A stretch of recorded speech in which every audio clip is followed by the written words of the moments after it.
अस्सलाम वालेकुम my dear students, welcome to Vertex Academy YouTube channel. Last week मैंने Maharashtra board 10th standard के एक पोयम का वीडियो अपलोड किया था। पोयम का नाम था संतवाणी। उसका मैंने उर्दू में डिस्क्रिप्शन, इंग्लिश और उर्दू में वर्ड्स मीनिंग और क्वेश्चन आंसर्स भी लिखे, लेकिन क्वेश्चन आंसर्स को मैंने डिस्क्राइब नहीं किया था। छोटे जो क्वेश्चन आंसर्स थे उनको डिस्क्राइब किया, लेकिन बड़े वालों को नहीं किया। इसलिए मैं आज एक और वीडियो लेकर आई हूँ उसी लेसन पर, उसी पोयम पर। नाम है संतवाणी और उसके राइटर है नामदेव, संत नामदेव। आज के वीडियो में मैं तमाम क्वेश्चन आंसर्स को डिस्क्राइब करने जा रही हूँ, अच्छे से समझाने जा रही हूँ। अगर ये वीडियो आपको पसंद आता है तो लाइक ज़रूर करिए। चलिए शुरू करते हैं आज का वीडियो। फर्स्ट क्वेश्चन है, पाठाच्या आधारे खालील कृती केव्हा घडतात ते लिहा। यानी कि जो पोयम है आपका, उस पोयम के जरिए बताइए कि नीचे दिए हुए जो भी बातें हैं वो कब हुई हैं। तो जो एक्शंस हैं, यहाँ पर कुछ चीज़ें बताई गई हैं, वो कब अमल पजीर हुई है, कब वो एक्शन हुआ है। नंबर 1 है, माता धावून जाते। माता धावून जाते मतलब माँ जो है तो भागकर जाती है, कब होता है ये। नेक्स्ट है, धरणीवर पक्षिणी झेपावते। यानी हवा में से, ऊपर आसमान में से पक्षी, जो बर्ड है, फीमेल बर्ड, वो जमीन की तरफ उड़ान भरती है, ये कब होता है। नेक्स्ट है, गाय हम्बरत धावते। गाय कब आवाज करते हुए बच्चे की तरफ भागती है। लास्ट है, हरिणी चिंतित होते। हरण फिक्रमंद होती है। चलिए इनके आंसर्स देखते हैं। फर्स्ट है, माता धावून जाते। इसका आंसर है, बाळ आगीच्या तडाख्यात सापडताच माता धावून जाते। आगीच्या तडाख्यात यानी आग के कांटेक्ट में आते ही माता है तो भागकर जाती है बच्चे की तरफ। नेक्स्ट है, धरणीवर पक्षिणी झेपावते।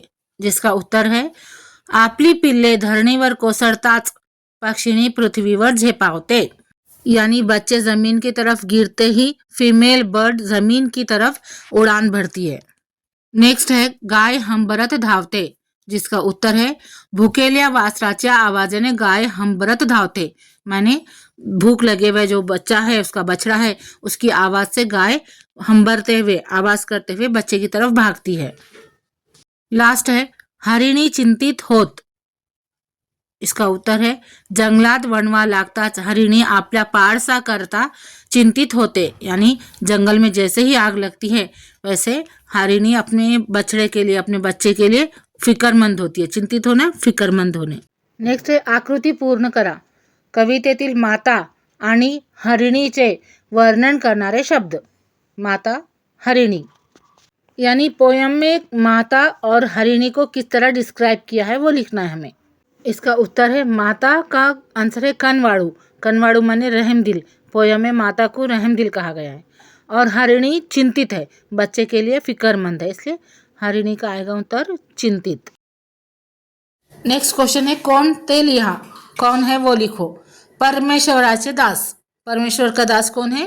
और मेघाला विनवणी करणारा। आंसर है, परमेश्वराचे दास है संत नामदेव और मेघाला विनवणी करणारा चातक। नेक्स्ट क्वेश्चन है, खालील ओळींचे रस ग्रहण करा। क्या कह रहा है यहाँ पर, खालील ओळींचे, नीचे जो दिए हुए लाइंस है, ओळी यानी लाइंस, उसका रस ग्रहण करना है। रस ग्रहण करने, इस वर्ड के मीनिंग है, पोयम में जो भी भावनाएं हैं, जो भी इमोशंस दिए गए हैं, उन्हें हम समझें और समझकर दिल से महसूस करें कि पोएट क्या कहना चाहता है, वो हम दिल से महसूस करें। जैसे कि यहाँ पर आपके पोयम में के 2 लाइन दिए हैं। पहला है, सवेंची झेपावे पक्षिणी, पिली पडतांची धरणी। और दूसरा है, भुकेले वत्सरावे, धेनु हुंबरत धावे। तो हमें इन लाइंस में के इमोशंस को ग्रास्प करना है, पहचानना है और हमें वो फील करना है। अच्छा, अब हम इन लाइंस के इमोशंस को कैसे पहचानेंगे। जब हम इन लाइंस को समझकर पढ़ेंगे तब अपने आंखों के सामने एक ऐसा विजुअल आएगा, एक पिक्चराइज आएगा कि वो किस तरीके से पंछी है तो उसकी तरफ, बच्चों की तरफ उड़ान भर रही है और पकड़ रही है। कब आएगा, जब हम इन लाइंस को समझ सकेंगे उर्दू में। चलिए जैसा हम एग्जाम्पल लेते हैं, ये जो ऊपर के पहली लाइन है उसका उर्दू में मतलब क्या हो रहा है कि जैसे ही परिंदे का बच्चा घोंसले से नीचे गिरता है, माँ उड़ान भरती है बच्चे की तरफ और उसे गिरने से पहले पकड़ लेती है। ये जब हम लाइन उर्दू में कर लिए, समझ में आ गया, तो अब हमारे नज़रों के सामने एक पिक्चराइज आना चाहिए कि कोई बच्चा गिर रहा है झाड़ से और माँ है तो उसको पकड़ने के लिए जा रही, तब हम उस माँ की तकलीफ को फील कर सकते हैं। इस लाइन में यही बता रहे हैं नामदेव कि माँ है तो कितनी मोहब्बत से भरी होती है कि बच्चे को गिरने भी नहीं देती, गिरने से पहले पहुंच जाती है, चाहे वो बहुत दूर क्यों ना हो। तो यहाँ हमें माँ की तड़प, माँ की तकलीफ, बच्चे को गिरने के बाद जो तकलीफ होने वाली है उसका एहसास, माँ के दिल में जो एहसास होने वाला है उसे हमें महसूस करना होगा। इसी तरह दूसरी लाइन में भी है कि जब बछड़ा भूखा होता है तब माँ आवाज़ें करती हुई बच्चे की तरफ आती है कि हाँ बेटा मैं आ रही हूँ। अगर हम उसको उसकी मैं जो आवाज़ है उसको अगर हम उर्दू में ट्रांसलेट करें तो वो यही रहेगा, बच्चा माँ को बुला रहा है, अम्मी खाना दो, अम्मी भूख लगी है, मम्मा भूख लगी है, खाना दो। और माँ क्या बोलती, हाँ बेटे आ रही हूँ, अभी दे रही हूँ। अपनी मम्मा भी तो ऐसे ही करती है, हाँ बेटे अभी दे रही हूँ, अभी ला रही हूँ, मैं खुद करती हूँ, मैं अगर आराम भी कर रही हूँ, सो भी रही हूँ और बच्चा बोला मम्मा खाना दो, तो उठ जाती हूँ और फौरन बच्चे को खाना देती हूँ। वैसे ही यहाँ पर गाय है तो बच्चे की तरफ दौड़ के आती है कि भूखा बच्चा है इसलिए। तो हमें वो फील करना होगा, माँ की तकलीफ भी और बच्चे की भूख भी। तो चलिए अब हम इसको मराठी में इसका आंसर देखते हैं। या ओळी संत नामदेव महाराज जे वारकरी संप्रदायाचे महान कवी आहे त्यांच्या अभंगातील आहेत। इसका मतलब है कि संत नामदेव महाराज जो कि वारकरी संप्रदाय के महान कवी है, उनके अभंग में के ये लाइन्स है। त्यांनी आपल्या अभंगाद्वारे आपले भक्तिप्रेम खूपच सुरेखरित्या दर्शविले आहेत। उन्होंने अपने अभंगों के जरिए उनका जो भक्ति प्रेम है, जो भगवान के लिए प्रेम है, वो बहुत अच्छे तरीके से समझाए, सुरेखरित्या अच्छे अंदाज से समझाए हैं। प्रस्तुत ओळींच्या अभंगाचे नाव अंकिला मी दास तुझा हे आहे। यानी ये जो लाइन्स है वो किस अभंग में से है? अंकिला मी दास तुझा इस अभंग में से है। या अभंगात कवी संत नामदेवाने भगवानला आपली मदत करण्यासाठी बोलावण्याकरिता विविध प्रकारच्या उदाहरणांचा वापर केला आहे। जैसे यानी इस अभंग में संत नामदेव ने अलग अलग एग्जाम्पल्स देकर भगवान को अपनी मदद के लिए बुलाया है। जैसा कि संत नामदेव सांगतात की पक्षीन जरी आकाशात विहार करत असली तरी आपली पिल्ले जमिनीवर कोसळताच ती लगेच खाली झेप घेते। यानी कि माँ अगर आसमान में उड़ भी रही है तब भी ज़मीन पर का झाड़ पर का जो परिंदा है वो नीचे गिर रहा है, ये उसे महसूस होते ही वो ज़मीन की तरफ उड़ान भरती है। भुकेले वासरू जेव्हा हंबरू लागते तेव्हा गाय ही सारे काही सोडून हंबरत आपल्या वासराकडे धाव घेते। यानी कि भूखा भूखा बछड़ा जब आवाज़ देता है, हंबरता है माने आवाज़ देता है, माँ को बुलाता है, तब माँ भी आवाज़ करते हुए अपने बच्चे की तरफ आती है। नेक्स्ट क्वेश्चन है, आई, प्राणी, पक्षी यांच्या मातृप्रेमाचे कवितेतून व्यक्त झालेले वर्णन तुमच्या शब्दात सांगा। माँ, परिंदे और जानवर, इनके अंदर जो ममता है वो कविता में जो पोयम में जिस तरह से बयान किया गया है ममता के बारे में, वो आपके अल्फाज में बोलो, पोएट के अल्फाज में नहीं, आपके अल्फाज में बोलना है। तो इस क्वेश्चन का आंसर है, आई आणि मुलांचे नाते अत्यंत जवळचे जिव्हाळ्याचे असते। माँ और बच्चे का जो रिश्ता है वो बहुत नज़दीक का और बहुत मोहब्बत भरा होता है। म्हणून आपल्या मुलाला संकटात पाहून कोणतीही आई कशाचीही पर्वा न करता आपल्या बाळाकडे धाव घेते, त्याला संकटातून बाहर काढते। इसलिए कोई भी माँ अगर अपने बच्चे को किसी मुसीबत में, किसी परेशानी में मुब्तला देखती है तो वो किसी भी चीज़ की परवाह किए बगैर अपने बच्चे की तरफ दौड़ती है और उसे उस परेशानी से बाहर निकालती है। आगीच्या जवळ जाणाऱ्या किंवा आगीच्या तडाख्यात सापडलेल्या मुलाला वाचवण्यासाठी त्याची माऊली धाव घेते। आग के करीब जाते हुए बच्चे को या आग में फंसे हुए बच्चे को बचाने के लिए माँ उसकी तरफ दौड़ती है। पक्षीन जरी आकाशात विहार करत असली तरी आपली पिल्ले जमिनीवर कोसळताच त्यांच्या चिंतेने ती लगेच खाली झेप घेते। मादा परिंदा अगर आसमानों में उड़ भी रहा है तब भी उसका ख्याल, उसका ध्यान पूरा बच्चों के तरफ होता है, घोंसले की तरफ होता है। और अगर कोई बच्चा ज़मीन पर गिर रहा है तो वो बच्चे की फिक्र में फौरन आसमान से जमीन की तरफ उडान भरती है. भुकेले वासरू जेव्हा गायीच्या दुधासाठी हंबरू लागते तेव्हा ती गाय ही सारे काही सोडून आपल्या पिल्ल्याकडे हंबरत धाव घेते. भूखा बछड़ा दूध के लिए जब माँ को पुकारता है तब माँ भी सब कुछ छोड़कर बच्चे को पुकारते हुए बच्चे की तरफ दौड़ती है. जंगल में इधर उधर घूमते हुए मादा हरण को जब पता चलता है कि जंगल में आग लगी है तब वो अपने बच्चे के लिए फिक्रमंद होती है और उस आग से खुद को भी खतरा है, खुद की भी जान जा सकती है, ये सोचे बगैर बच्चे की फिक्र करती है और बच्चे की तरफ दौड़ती है, बच्चे को बचाने के लिए उसकी तरफ दौड़ती है. अशा प्रकारे संत नामदेवांनी या अभंगातून आई, पक्षीण, गाय, हरणी या मातांच्या ममतेचे, कनवाळू व्रतीचे संपूर्ण वर्णन केले आहे. इस तरह संत नामदेव ने इस अभंग के जरिए माँ बर्ड, मादा बर्ड, गाय, मादा हरण, इनकी जो ममता है वो और इनके जो रहमदिलपना है उसको बहुत अच्छे से, बहुत डिटेल में इस नज़म में बयान किया है. नेक्स्ट क्वेश्चन है, संत नामदेवांनी परमेश्वराकडे केलेली विनंती सोदाहरण स्पष्ट करा. यानी कि संत नामदेव ने उनके परमेश्वर से जो भी विनंती की है, जो भी रिक्वेस्ट की है, उसे उदाहरण के साथ, एग्जाम्पल के साथ बयान कीजिए, स्पष्ट कीजिए यानी बयान कीजिए. अंकिला मी दास तुझा या अभंगात संत नामदेवांनी आई बाळ, पक्षीण तिची पिल्ले, वासरू गाय, हरिणी तिचे पाळस, चातक मेघ अशा विविध दृष्टांतून परमेश्वर कृपेची याचना केली आहे. यानी कि अंकिला मी दास तुझा इस अभंग में संत नामदेव ने माँ, बच्चा, बर्ड और उसके बच्चे, गाय और बछड़ा, हरन और उसके बच्चे, चातक और बादल, ऐसे अलग अलग नज़रिए से परमेश्वर कृपेची याचना के लिए है. मतलब कि भगवान का जो रहमदिल है, भगवान का जो फजल है, उसकी दरख्वास्त की है. रहमदिल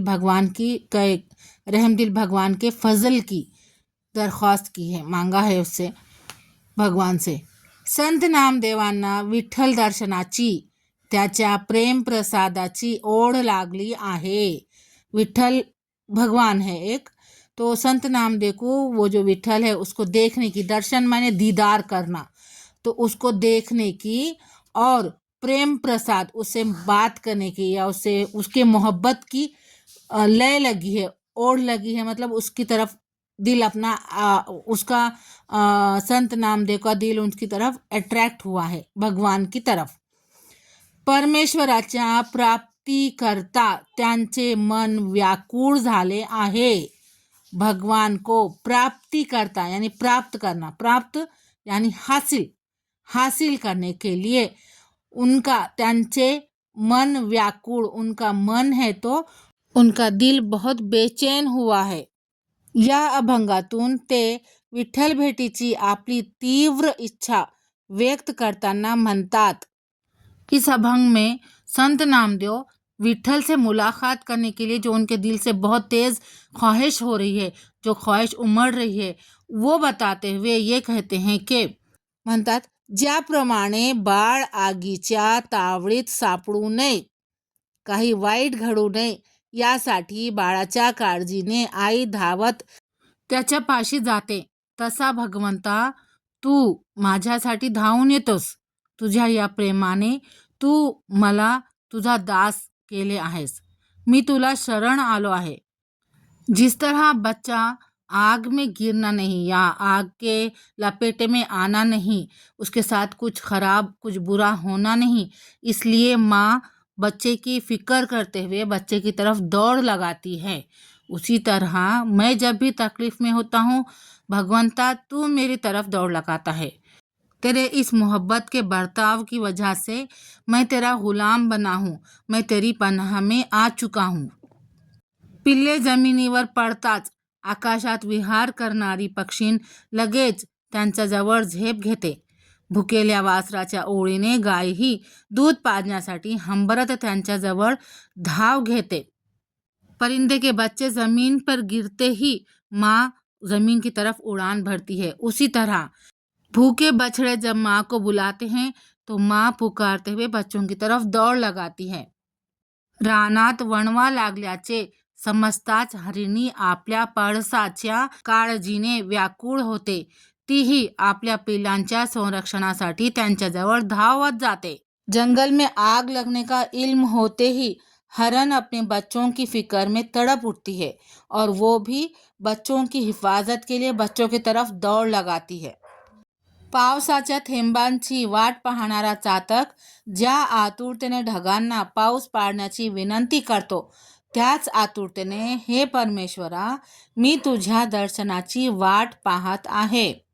बारिश के पानी के खतरों की जिस तरह से, जिस लगन से, जिस तड़प से चातक इंतजार करता है, बादलों का इंतजार करता है, उसी तड़प से हे परमेश्वरा, ये भगवान, मैं तेरा इंतजार करता हूँ, तेरे दीदार का इंतजार करता हूँ, उसी तरह जिस तरह से चातक बादलों का इंतजार करता है.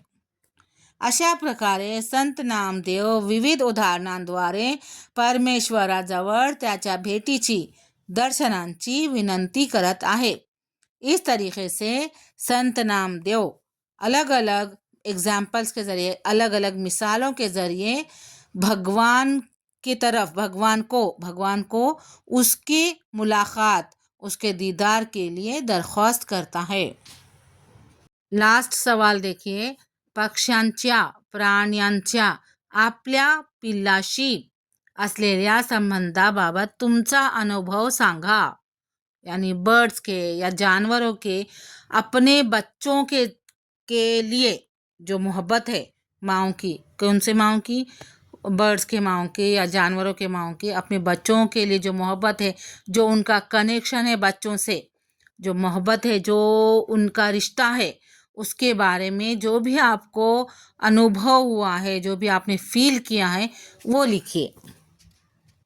तो ये आंसर सच कहो तो पर्सनल है, यानी खुद के अल्फाज में लिखना है आपको. तो उसके लिए आप किसी भी जानवर के बारे में सोचिएगा और ये सोचिएगा कि उस बच्चे के साथ, जानवर के बच्चे के साथ या बर्ड के बच्चे के साथ कुछ बुरा हो रहा है और माँ जिस तरह तड़पती है वो सोचिएगा. अगर बच्चे को तकलीफ हो रही है तो माँ को तकलीफ होना ही होना है. तो बस हमें यहाँ पर वो लिखना है.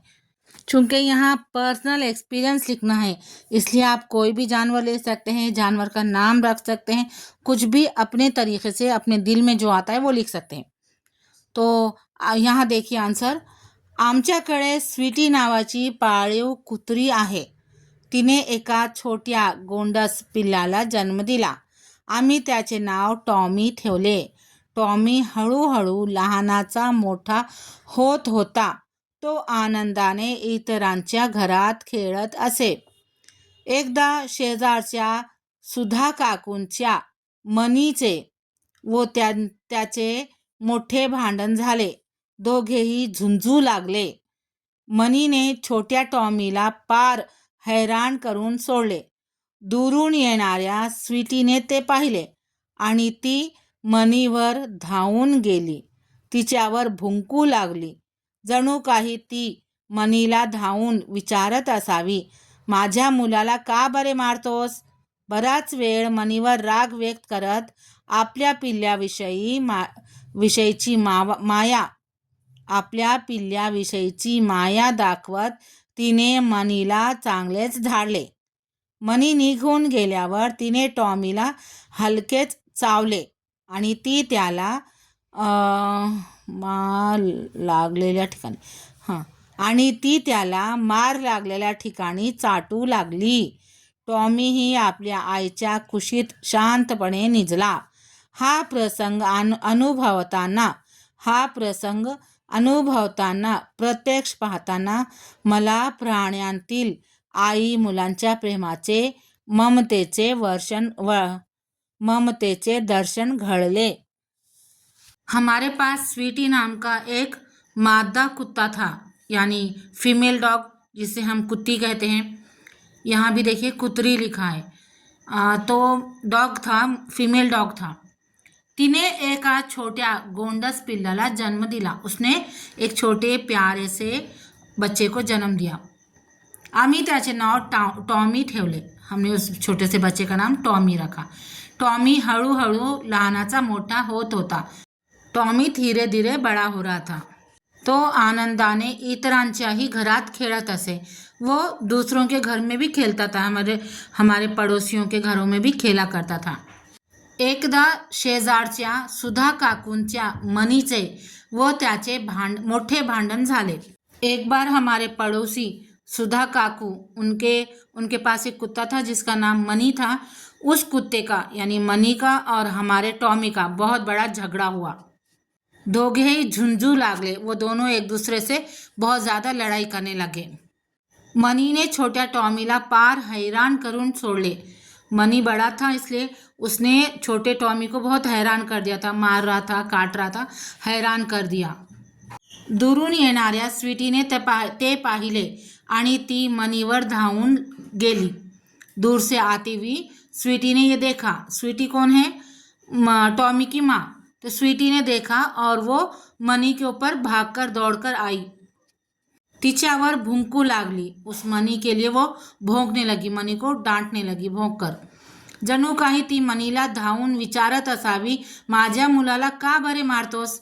जैसे कि वो मनी को पूछ रही है कि मेरे बच्चे को क्यों मार रहा है तू? बराच वेळ मनीवर राग व्यक्त करत आपल्या पिल्लाविषयीची माया दाखवत तिने मनीला चांगलेच झाडले. बहुत देर तक मनी को गुस्सा करते हुए, डांटते हुए उसने अपने बच्चे के बारे में मोहब्बत बताई कि मेरे बच्चे से मुझे मोहब्बत है. और तो मतलब बच्चे के साइड में उसने मनी पर हमला किया. मनी निघून गेल्यावर तिने टॉमीला हलकेच चावले. मनी निकल के चला गया. माँ के गुस्से की वजह से डर के मारे वो निकल कर भाग गया. तब स्वीटी ने टॉमी को थोड़ा सा काटा, हल्के से काटा, मतलब डांटा होगा. जैसे माँ करती नहीं क्या, छोटा सा चमाट मारती है धीरे से, तो उस तरीके से इसने थोड़ा सा काटा. आणि ती त्याला मार लागलेल्या ठिकाणी चाटू लागली. जहाँ मार लगा वहाँ पर चाटने लगी, उसका खून साफ करने लगी. टॉमी ही आपल्या आईच्या कुशीत शांतपणे निजला. फिर थोड़ी देर के बाद टॉमी भी अपने माँ के गोद में अच्छे से सो गया. निजला माने सोना. हा प्रसंग अनुभवताना, प्रत्यक्ष पाहताना मला प्राण्यांतील आई मुलाच्या प्रेमाचे, ममतेचे दर्शन घडले. ये जो सीन हो रहा था, ये जो एक्ट प्ले हो रहा था जब वो लड़ रहे थे, वो देखते वक्त मुझे जानवरों के अंदर भी माँ और बेटे के अंदर या माँ और बच्चे के अंदर कितनी मोहब्बत होती है वो मुझे देखने का एक्सपीरियंस हुआ. तो अब आप इस तरीके का कोई क्वेश्चन आंसर बनाइए. जैसे किसी बर्ड को लीजिए. बर्ड के बच्चे को बिल्ली पकड़ रही हो, पिंजरे में हाथ डाल रही हो, तो बिल्ली जिस तरह के दूसरा जो बर्ड होगा उसकी माँ जो होगी वो जिस तरह से पर फड़फड़ाती है या चीखती है, तो वो आप लिख सकते हैं.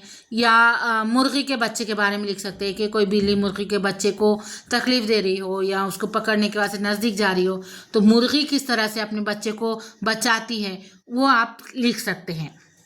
यहाँ आपके क्वेश्चन आंसर्स ख़त्म हो चुके हैं. संतवाणी, पहले नंबर की संतवाणी के, इन्हें आप राइट डाउन करिए. इन क्वेश्चन आंसर्स को आप राइट डाउन करिए, लर्न करिए. अगर वीडियो पसंद आया हो तो वीडियो को लाइक ज़रूर करिएगा, शेयर करिएगा अपने उन दोस्तों के लिए जिन्हें मराठी पढ़ने में दिक्कत होती है, परेशानी होती है, और जो 10th में हैं उन लोगों को ज़रूर शेयर करिएगा. आपके पूरे क्लास को शेयर करिएगा. मिलती हूँ अगले वीडियो में. अल्लाह हाफिज़.